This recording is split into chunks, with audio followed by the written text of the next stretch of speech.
In today's video, I want to talk about something that is critically important, and that's fighting age discrimination in the interview process. I'm going to give you 5 concrete steps to work through it, both in the application and interview process. Let's go. Now, first and foremost, I think this video is entirely needed.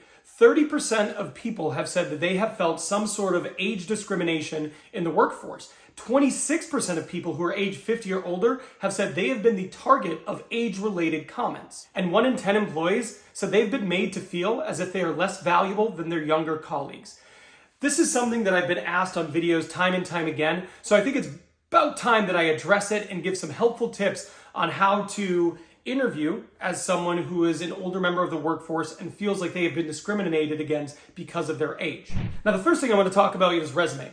On your resume, do not include more than 15 years experience. If you include 20, 25, 30 years, what you're going to do is you're going to have people looking at that and jumping to conclusions. Most of the time, unfair, unwarranted, and discriminatory conclusions. And while we can't control how people think and how fairly they think, we can limit the information they have so that you get an opportunity to interview. You know, the reality is if someone's going to look at that and think, well, maybe this person isn't a good fit, it is better off for you not to include that information, get an opportunity to interview with them, and then impress them with what you would bring to the table as a candidate. If you are trying to get a job, it is inarguably better to get to the interview than to not make it there. And one of the things you can do to increase the likelihood of you not being discriminated against is include less information on your resume. Now, specifically, everything 15 years and older from a job perspective is what I'm talking about here. The reality is your resume is a marketing document for you.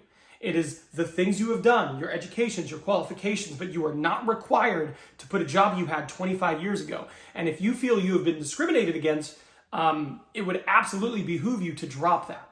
Now, in a very similar vein, I want to talk about something else you have on your resume. That is your email address.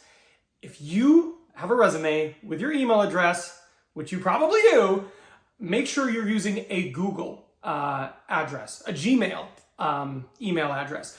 This seems like a small thing, but the reality is if you have an old, outdated email on your resume, like let's just say you have, an AOL or a Hotmail email address, there are going to be groups of people who make the assumption that your knowledge of technology is antiquated, and they're going to discriminate against you because of that.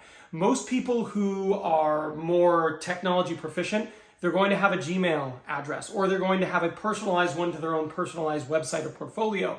But if they see on your resume that you're Bill Jefferson at AOL.com, they're going to make some discriminatory assumptions based on that email address. So first things first, if you have an AOL, a Hotmail, pick any random one that's, a bit older and has been around for a really long time, replace that with a Gmail address.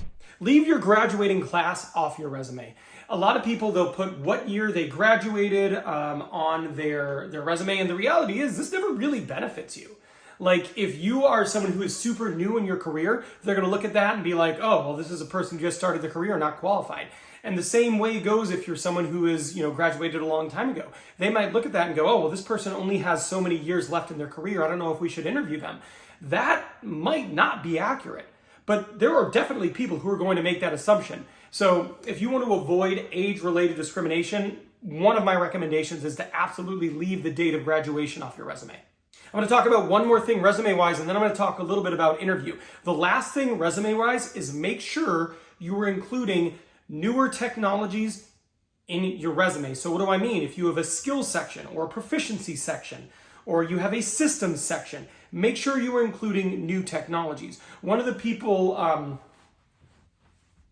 things that recruiters, hiring managers, HR is going to look for in your resume is they're going to look for proficiency with new technologies. Because generally speaking, people are making the assumption that people who are newer to their careers are going to be more proficient, and that people who, maybe older candidates, they're not going to have that knowledge. They're not going to have that experience. So by including that in there, not only will you buck that trend, not only will you maybe change their perspective upon meeting you and understanding that you have these technologies, you're also going to limit the discrimination you might face as a candidate. Now, you've done all these things and you've gotten to the interview, right? And you're in the interview. What can you do at that point to keep them from discriminating against you? And here's a few things I can give you from a recruiter standpoint. Having spent a lot of my time in my career talking to hiring managers, debriefing with them after they met with a candidate, one of the concerns that I get from hiring managers after they meet with a candidate who's a little bit older or been in their career for a while is they don't know how much longer you're going to want to work. This is the principal thing you need to address once you get to the interview phase. Now, how can you combat the assumption they're making? Well, there's two main things. It's through your enthusiasm for what you do and energy that you're representing in the interview process, and two, just outright saying it. So you want to be energetic. You want to demonstrate enthusiasm for what you do. It is one thing for you to want to work for the next decade, right? It is another thing for them to feel that and believe it. So as a candidate, you need to show them energy and enthusiasm and excitement for what you're doing. You also want to talk about what you're doing to keep your skills sharp. So if you're talking about the learning you are currently doing in the interview process, that's going to leave them feeling like, this person is still working to get better. They're not just riding it out, they're continuing to evolve as a member of the workforce. That's important. And then lastly, you need to say it to them. Yeah, I'd like to be working for the next 10 years, or, I want to work for the next 10 to 15 years. If they look at your resume and they make the assumption that you're only going to be there for 2 or 3 more years, and because of that, they might want to pass on you, hearing you say that you want to work for another 10 to 15, while simple, can be an incredibly powerful thing to add in to your interview. So I would strongly encourage you to do those 3 things to shift their perspective on you as a candidate. Now, another thing you can do is really impress them in the first 3 minutes and the last 3 minutes of the interview. It's actually been proven that those 3 minutes in the beginning and those 3 minutes at the end disproportionately impact the likelihood that you'll get a job offer. So I made this video here. In this video, I will teach you how to crush the first 3 minutes and the last 3 minutes. So I'm done here, but I'll see you over there.